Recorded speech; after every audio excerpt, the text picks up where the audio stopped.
Ok, pessoal, então nesse bloco a gente conversa um pouquinho sobre essas traduções antigas da Sagrada Escritura. Como falei, é um registro importante, né, primeiro de um esforço de fazer com que a palavra de Deus seja compreendida, né, em outros ambientes, em outras culturas, em outras regiões. Em segundo lugar, também é um registro do esforço, né, dos intérpretes, tradutores, para compreender o texto, né, e veiculá-lo numa língua diferente. Quando se fala de traduções, as mais antigas, certamente, que se tem notícia, primeiro o processo de tradução, não é que alguém diz, não estou desocupado, estou sem nada para fazer, vou traduzir a Bíblia para o mandarim, sei lá, né? Não, esse processo é contextualizado a partir de necessidades, né, históricas bem precisas. O primeiro esforço de tradução se deveu, digamos assim, ao processo do exílio babilônico, né, quando os judaítas levados, né, para a Mesopotâmia entraram em contato com uma outra língua, né, do Império Babilônico, que será depois seguido pelo Império Persa também, que será a língua franca universal, a língua aramaica.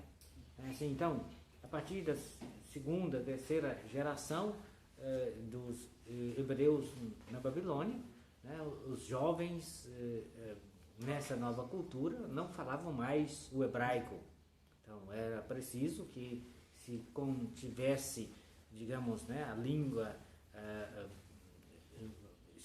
processo de escritura, né, das traduções na língua paterna, a língua, né, de origem, no hebraico, mas ao mesmo tempo fazer um processo ali, né, de tradução para a juventude que não conhecia mais o hebraico. Então, esse processo de tradução do hebraico para o aramaico começa inicialmente do ponto de vista de uma tradução oral, né, no uso dos textos litúrgicos na sinagoga, né, na Mesopotâmia, e aí com uma tradução quase que simultânea, né, interpretativa do texto para a nova língua então falada por aramaico. Então, o tradutor é o intérprete, né? O meturgeman, né? Raiz da palavra targum, por exemplo, né? Significa tradução. Então, as primeiras traduções que se tem notícia são as traduções, portanto, em aramaico da Sagrada Escritura. Basta recordar que, digamos assim, além, né, desse processo de tradução para o aramaico, digamos assim, houve também um certo esforço, né, para escrever também em aramaico. Alguns textos do Antigo Testamento, como nós já tivemos ocasião de mencionar, são livros bilíngues, né? Livros bilíngues. É um caso um pouquinho complicado, né, que ao estudar cada um desses livros, o professor certamente, né, tentará abordar a situação. Isto é, sobretudo o livro de Daniel, em que a gente tem a metade do livro, né, em aramaico e a outra metade em hebraico. Ou o livro de Esdras, por exemplo, né, que a gente tem também algumas seções importantes, né, ao menos uns 3, 4 capítulos do livro está em aramaico, o restante em hebraico. Então, como assim que você vai escrever, como se você é escritor de um livro, né, e vai destinar o livro para uma única pessoa ou para um único grupo? Como que você escreve um livro em 2 línguas? Quer dizer, é um processo que vale a pena ser, né, enfrentado, né, qual o motivo disso, qual o escopo disso, escrever um livro em 2 línguas. Claro que você hoje pega a sua Bíblia aí em português, está tudo em português, você nem sente a diferença, né? Mas na antiguidade, quem pegava o livro fresquinho, digamos assim, mudava-se de uma língua para outra. Então esse processo ali, né, de manutenção, né, de 2 línguas no único livro, vocês precisarão depois abordar essa temática. Seja como for, as traduções simultâneas, né, de viva voz, né, do texto do hebraico para o aramaico, depois, que eram bastante livres, não era uma tradução literal ao pé da letra. Quer dizer, alguém lia um texto mais ou menos quase completo e depois alguém fazia uma tradução mais ou menos do conteúdo que acabara de ser lido, né? Não era uma tradução pontual, né, literal, ao pé da letra, versículo por versículo, frase por frase. Era um texto lido, depois alguém falava. Depois alguém começou a colocar isso por escrito. Então começou-se o processo de colocar por escrito as traduções em aramaico. Como que a gente sabe disso? A gente sabe disso porque chegou até nós textos em aramaico, né? Então a gente tem 3 grandes traduções em aramaico, né, da Bíblia, do Antigo Testamento, certamente estamos aqui nos referindo, né, que são importantes como testemunhos textuais de tradução. O primeiro é o chamado Targum de Onkelos, o chamado Targum babilônico. Esse Targum é muito importante, é redigido por volta do ano 60 a.C., em que começa essa tradução e vai até a era cristã, provavelmente, se demorou um certo período, contém a Torá inteira. Então a gente tem um registro aramaico da Torá, chamado Targum de Onkelos. Então, quando qualquer manual se menciona os Targumim, Targum, e Targumim é o plural de Targum, né? Quando se fala de Targum, tenham em mente isso, se trata de traduções em aramaico do Antigo Testamento, ou parte do Antigo Testamento. Então, Targum de Onkelos, talvez é o mais importante com relação à tradução da Torá do hebraico para o aramaico. O Targum Yohanatan ben Uziel contém os profetas, os Neviim, que é a tradução aramaica desse bloco ali. E o Targum Yerushalmi, ou Targum de Jerusalém, que também é bastante importante, que contém a Torá. Então são essas 3 vertentes mais importantes, digamos assim, de uma tradução aramaica da Bíblia. Por quê? Porque após a experiência do exílio babilônico, o povo hebreu deixou de falar a língua hebraica, aprendeu por lá a língua aramaica e conservou a língua aramaica, e a língua hebraica passou a se tornar um texto de uso litúrgico. E aí os comentadores, os rabinos que comentam a Torá, que fazem observações à Torá, são gente de língua materna aramaica. Os códices hebraicos, que tem o texto hebraico, etc., e na margem tem as pequenas anotações, dos rabinos. Essas anotações estão em que língua? Em aramaico. E quando os rabinos fazem comentários à Torá, fazem em que língua? Fazem em aramaico. E por isso essas traduções em aramaico são importantes como testemunhos de uma interpretação do texto hebraico para uma língua antiga diferente. Então, esse é o primeiro processo, então, digamos assim, de tradução. Por exemplo, eu coloquei ali nos slides para vocês um texto de Rashi, o comentário, a página do comentário de Rashi. Rashi é um dos maiores comentadores, digamos assim, judaicos, da Idade Média, no qual a gente tem, digamos, o texto, de um lado a gente tem o texto hebraico, a coluna do texto hebraico, depois você tem, em paralelo, tem o texto de Targum. Targum é o quê? Tradução aramaica do texto. E depois a gente tem pequenas observações, anotações, sempre em aramaico. Então esse processo do aramaico que acabou entrando de vez na vida dos judeus repatriados, que conservará por um longo período. Inclusive, na Palestina do primeiro século, contexto do nascimento de Jesus, a língua materna, digamos assim, mais usada na Palestina não era o hebraico, era o aramaico. Por isso, a língua materna de Jesus, Jesus aprendeu da mamãe, aprendeu aramaico e não hebraico. Então, essa é a sua língua de base. A língua dos apóstolos é a língua aramaica. O meu professor de aramaico insistia nisso. Então, a língua original, não sei o que, tem que ser aramaico.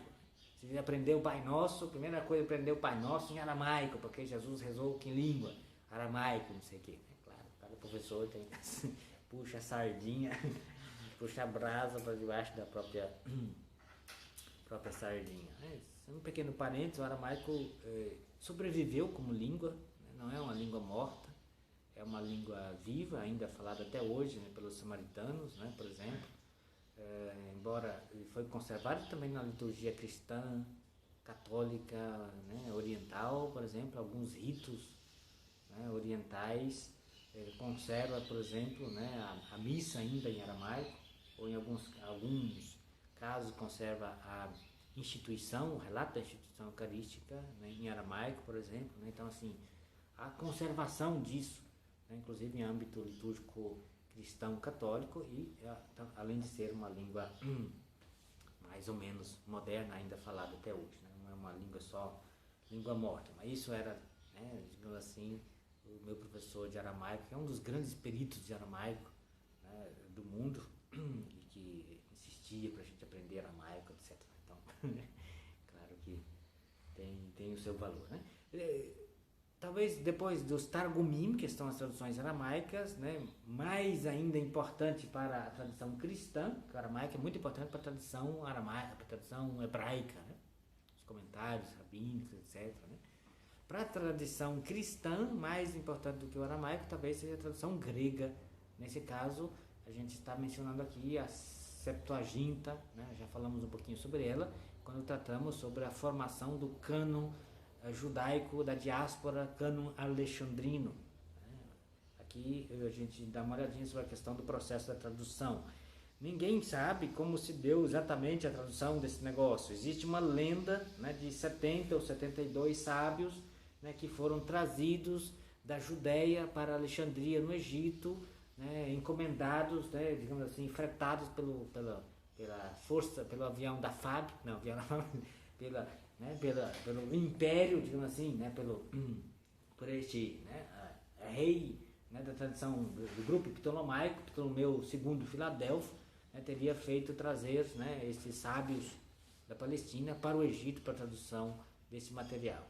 Isso provém desta lenda atestada nesta carta, né, de Pseudo-Aristeias, mais ou menos do ano 100 a.C., que conta um pouquinho essa lenda. Segundo a lenda, esses 72 sábios chegaram da Palestina, em Alexandria. Cada um deles pegou a Bíblia, né, a Tanakh, né, em hebraico e aramaico. Cada um entrou na sua cela e todo mundo traduziu ao mesmo tempo. Todo mundo saiu, né, com a sua tradução debaixo do braço, né, 72 cópias, e todas estavam miraculosamente idênticas, sem nenhuma divergência, nem de pontuação, nem de palavra, de nada, né? É um negócio meio lendário, né? Claro que, embora a carta de Aristeia não é lendária, porque existe, né?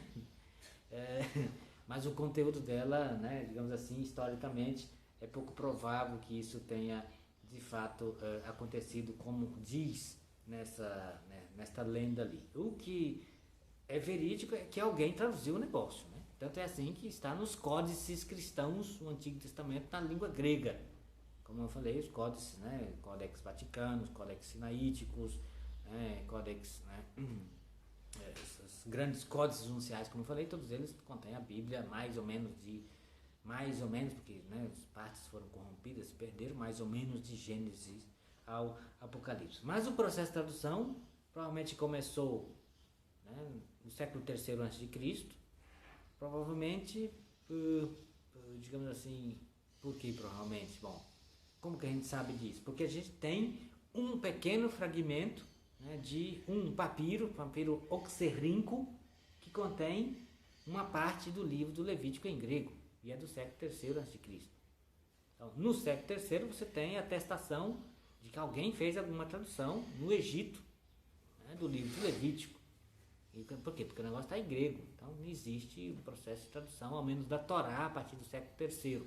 Então, provavelmente se começou a traduzir a Torá somente no século III a.C., e todo o processo de tradução no Antigo Testamento levou um certo período de tempo. A gente tem a atestação bastante pontual, bastante segura do ponto de vista de datação, por exemplo, da tradução do livro, né, do Eclesiástico. A gente conversou isso na aula passada, né? Ilustrei o processo, por exemplo, né, ali, né, da fixação do cânon do negócio, do conteúdo do cânon, que é bastante complicado. Então, no bloco que a gente conversou sobre o cânon bíblico, eu ilustrei um pouquinho sobre o Eclesiástico, que se trata do livro de Ben Sira, escrito por volta do ano 180 a.C. na Palestina e traduzido pelo Neto no ano 132. A gente tem a datação precisa disso, porque ele refere isso no prólogo do livro, dizendo que está traduzindo do seu avô, Jesus, Ben Sira, etc., para a língua grega, o material.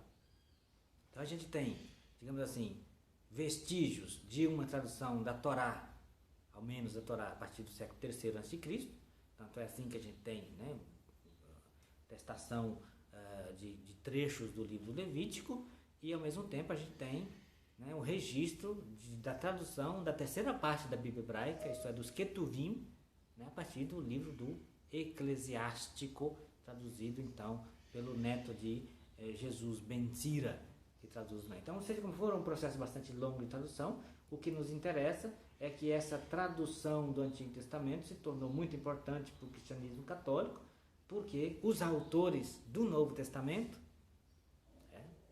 ao escrever o Novo Testamento e ao citar o Antigo Testamento, citam o Antigo Testamento segundo o texto contido na tradução grega.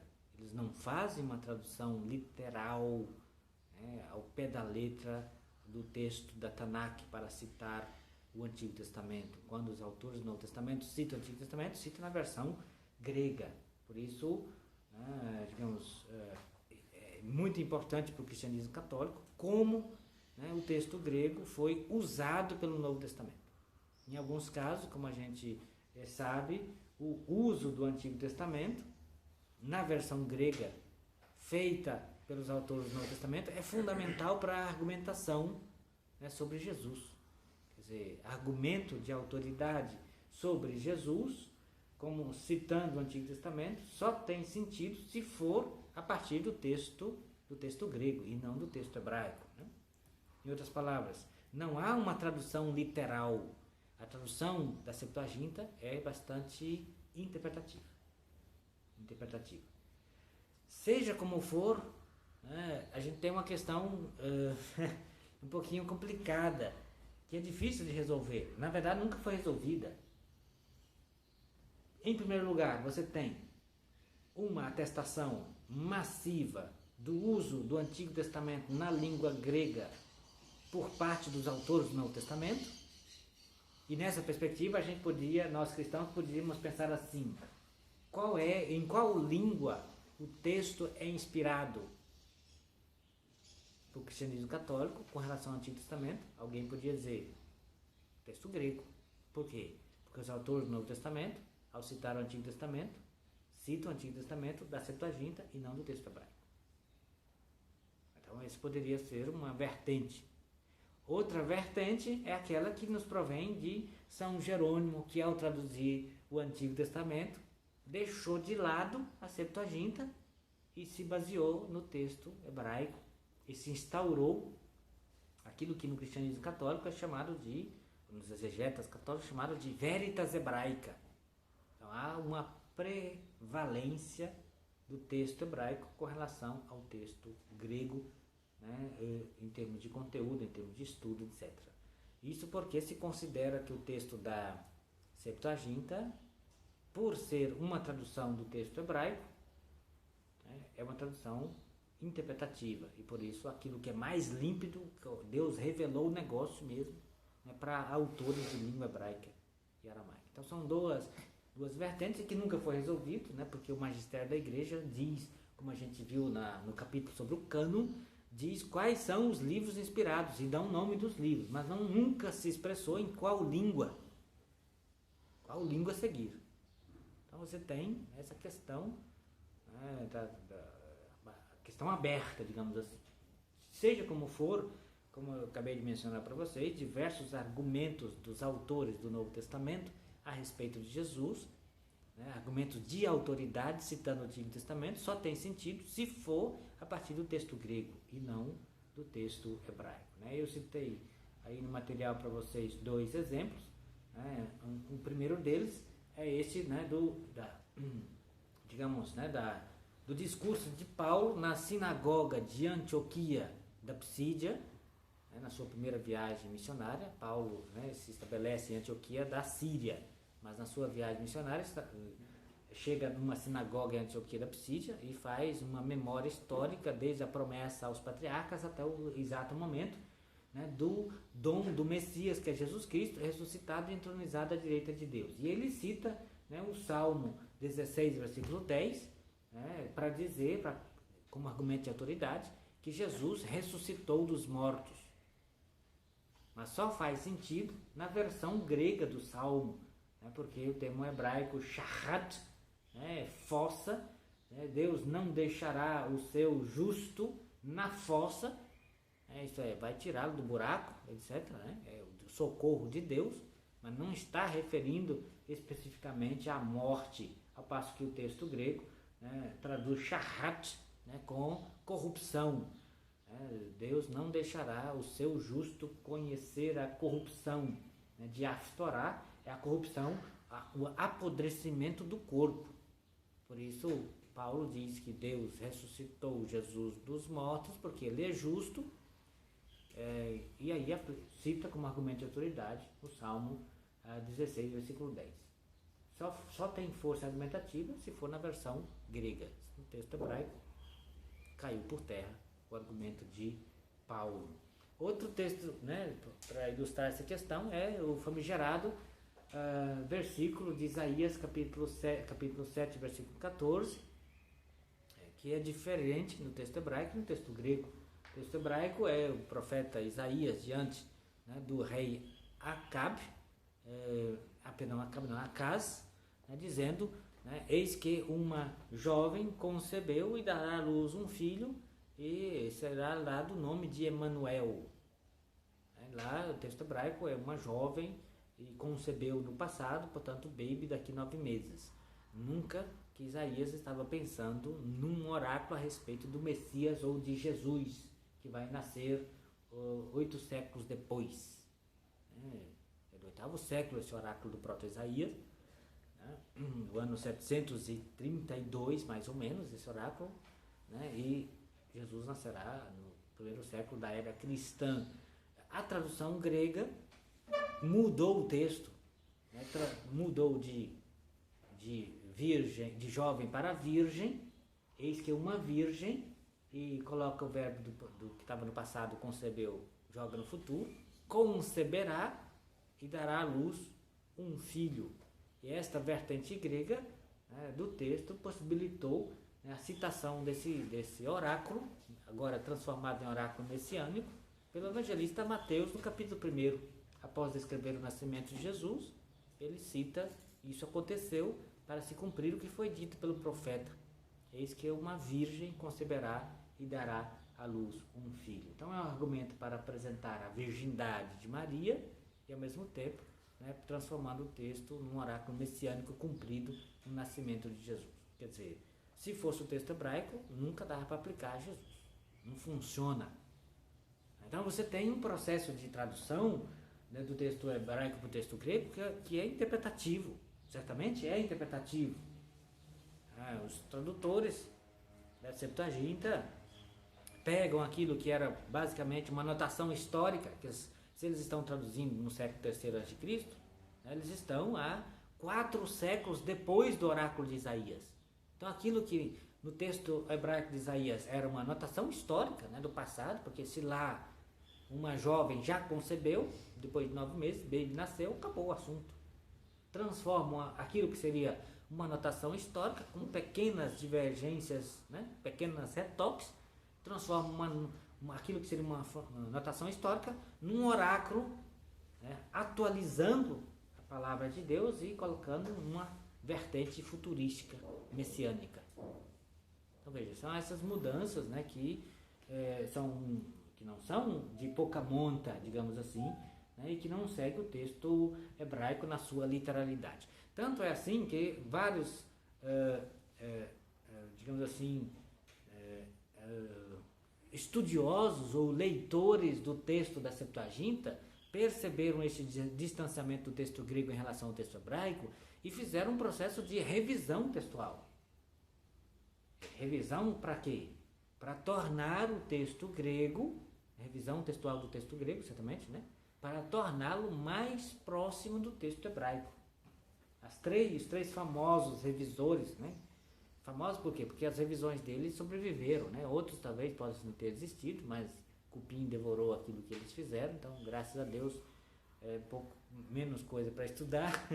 Então, para quem estuda a Septuaginta, certamente tem uma fixação, né, clássica estabelecida por conta dos códices cristãos que contêm o Antigo Testamento em grego, mas existe, né, pequenos trabalhos, né, digamos assim, fragmentários de revisores, os mais famosos, então é Áquila, Símaco e Teodosião, todos eles tentando, digamos, aproximar o texto grego mais literalmente do texto hebraico.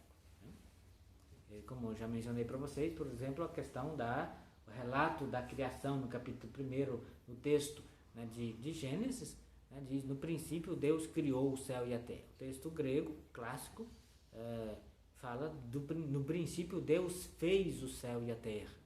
Então não traduz criar, né, muda-se criar para fazer. E aí, por exemplo, desmorona toda a arquitetura, né, simbólica do uso 7 vezes no primeiro relato da criação do verbo criar. Criar uma coisa, fazer outra coisa, né? Para o texto hebraico, a Tanakh no Antigo Testamento, o verbo fazer, o verbo assar, né, fazer, é usado para muitos sujeitos. Né? Deus faz alguma coisa, o homem faz outras coisas, então assim, né, é um verbo de ação comum tanto para Deus quanto para os homens, por exemplo. Mas no Antigo Testamento, o verbo bará, criar, de ponta a ponta, só Deus é autor desse verbo. Não existe o homem criou alguma coisa, o homem criou isso, criou aquilo. Então é um verbo técnico reservado para um único sujeito, que é Deus.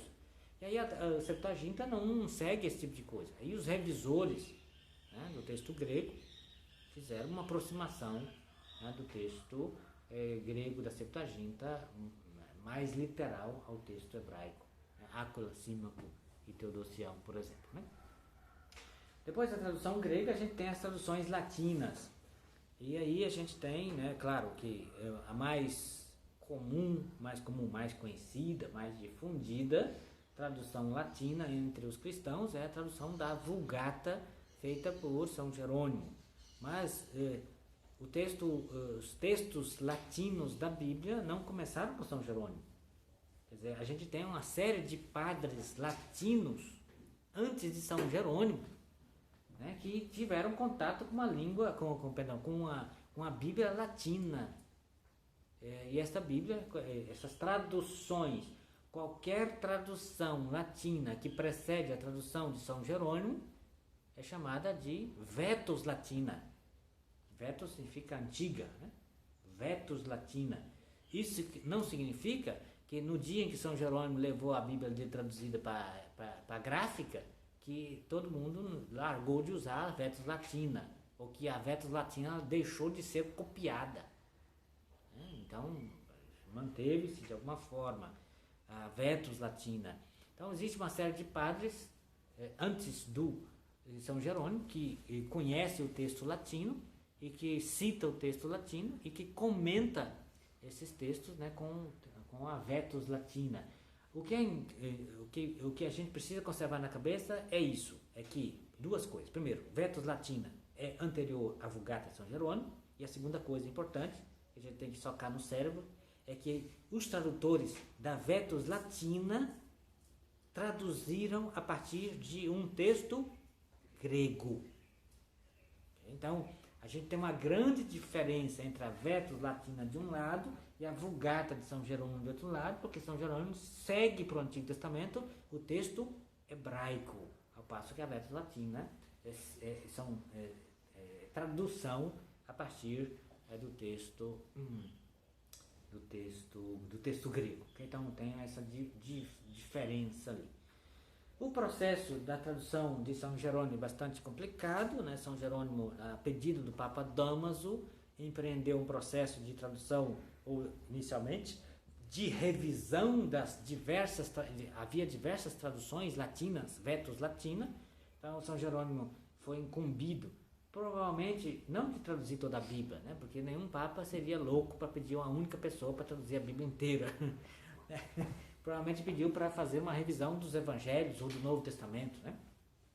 São Jerônimo empolgou com o negócio, né, se transferiu para Jerusalém para aprender, né, aperfeiçoar o seu conhecimento de língua hebraica, né, foi residir em Belém. Belém fica a poucos quilômetros, né, 10 quilômetros de Jerusalém, e ali, né, enlocou lá numa gruta, né, e nessa gruta hoje está dentro da Basílica do Nascimento de Jesus em Belém. Então, quando vocês forem em Israel, forem visitar, né, a Basílica do Nascimento de Jesus em Belém, entrando na igreja, né, na nave lateral para o lado esquerdo, você tem ali algumas grutas, uma das quais lá com o nome de São Jerônimo, onde ele, né, residiu por vários anos, né, para estudar a língua hebraica, para conhecê-la, né, mais aprofundadamente, e onde teria também feito já um processo, já iniciado esse grande processo de tradução da Bíblia a partir dos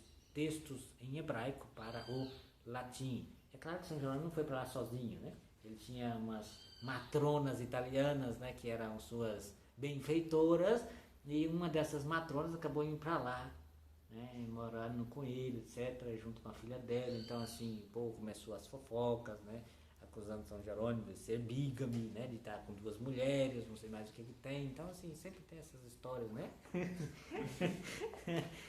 Que acusaram São Jerônimo, né, de ter, né, seguido uma vida meio profana. Mas isso são as más línguas, né? São Jerônimo,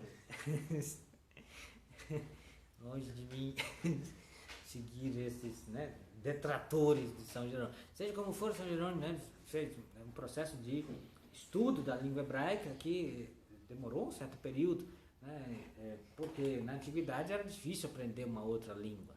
Hoje é muito fácil, né? Você entra ali no Mr. Google, tem curso para cima e para baixo, gente que fala a língua, tem, né, dicionário para cima e para baixo, né? Você pega, a primeira coisa que você vai estudar uma língua, você tem que comprar um dicionário, você tem que conhecer vocábulo, sem vocabulário você vai falar a língua que jeito, né?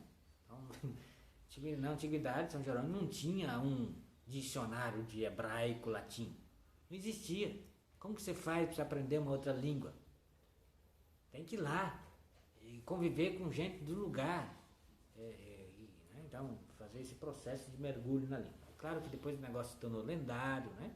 A história de São Jerônimo, que sofreu demais para aprender o hebraico, né? Que teria furado os dentes com arame para poder pronunciar, né? Conseguir pronunciar com mais precisão o hebraico, etc. São um pouco as coisas um pouco meio lendárias, né? Porque o hebraico é difícil, mas não é tão difícil assim, em primeiro lugar. E em segundo lugar, furar os dentes com arame não é que vai ajudar tanto, né, para o hebraico, né? O hebraico, para quem fala o hebraico, no meu caso, por exemplo, tem problema na garganta, né, em 5 minutos estou rouquinho, né? Porque é uma língua gutural que arrasta aqui dentro da garganta.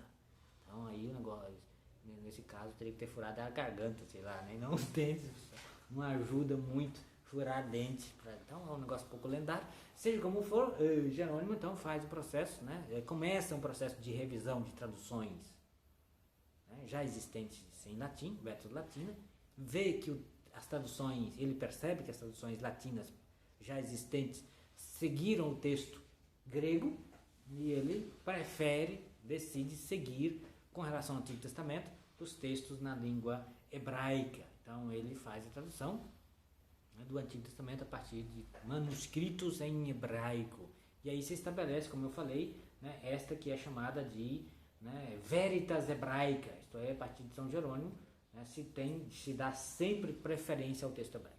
Em qualquer curso, em qualquer universidade, né, em que se estuda, que faz curso, né, bíblico um pouco mais sério, que vai a partir dos textos nas línguas originais, o Antigo Testamento é sempre o texto hebraico. Lá no Instituto Bíblico, onde eu estudei, a École Biblique em Jerusalém, a Escola Franciscana em Jerusalém, as grandes universidades em que se estuda, né, textos em línguas originais com relação ao Antigo Testamento, é sempre seguido o texto hebraico, porque se considera que o texto grego já é tradução e, portanto, já é uma espécie de interpretação, digamos, do texto original. Embora há divergências, né, entre os estudiosos. O meu professor de grego da Septuaginta era um grande defensor da preexistência do texto grego em relação ao texto hebraico. Mas como assim? O texto hebraico não é antes e depois não foi traduzido para o grego? Ele disse, não. Tem muitas divergências e aí há hipóteses de que os tradutores para o grego não tinham diante de si o texto hebraico que sobreviveu e chegou até nós, mas tinha um outro texto hebraico, uma outra forlage, uma outra fonte hebraica, que seria a mais antiga ao texto hebraico que chegou até nós. Então teríamos, né, um hebraico primitivo que os tradutores gregos, né, por lado de cá, traduziram para o grego, fiel a esta fonte antiga, e essa fonte antiga foi adulterada, ampliada e chegou a um texto hebraico que chegou até nós. Então, alguns defendem uma superioridade, sobretudo os estudiosos do grego da Septuaginta, né, como era o meu professor de grego da Septuaginta, diz, não, é preciso levar, quando há divergências, esse negócio de São Jerônimo não funciona, porque ele não sabia, né, que os tradutores da Septuaginta, na verdade, não é que adulteraram o texto hebraico, eles tinham um outro texto hebraico diferente, mais antigo, mais autêntico, não sei o que.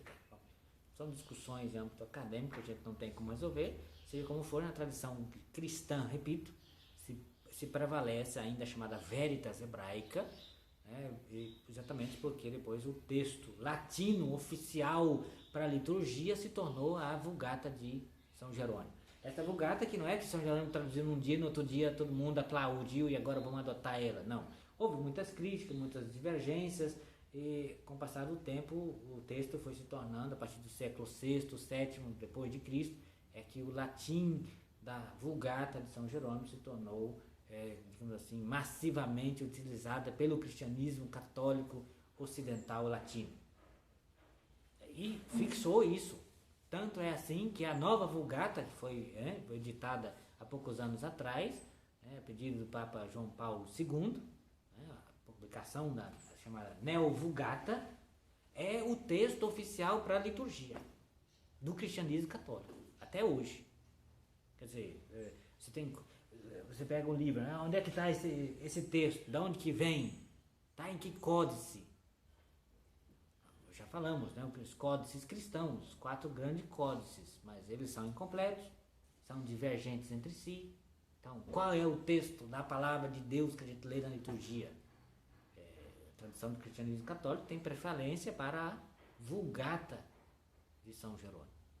Vulgata de São Jerônimo. Claro que com a chamada Neo-Vulgata, né, com uma série de pesquisadores, porque depois a Vulgata de São Jerônimo, como era copiada, aquele traduziu, os cupins devoraram, comeram, já era, né? Então, o processo de cópia, né? A gente tem mais ou menos umas 8.000 cópias incompletas, né?